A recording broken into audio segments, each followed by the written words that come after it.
ஐரோப்பிய எல்லைகளுக்குள் ஒரு புதிய நிழல் யுத்தம் தொடங்குவதற்கான அறிகுறிகள் தென்படுவதாக ஜெர்மனியின் உளவுத்துறை எச்சரித்துள்ளது. உக்ரைன் போருக்கு பிறகு ரஷ்யா கையாண்ட அதே ரகசிய உத்திகளை ஈரானும் மிக விரைவில் ஐரோப்பாவில் அரங்கேற்றக்கூடும் என்று ஐரோப்பிய பாதுகாப்பு அதிகாரிகள் ஆழ்ந்த கவலை வெளியிட்டனர்.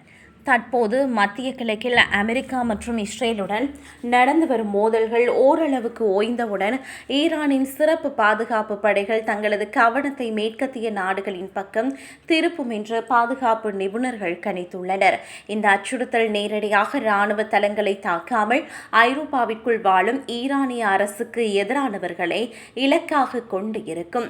ஈரானிய அரசுக்கு எதிராக செயற்படும் அதிருப்தியாளர்கள், அரசியல் எதிரிகள் மற்றும் அமெரிக்க இஸ்ரேல் ஆதரவாளர்களை கண்டறிந்து ரகசியமாக தாக்குவதே இந்த புதிய திட்டமாகும்.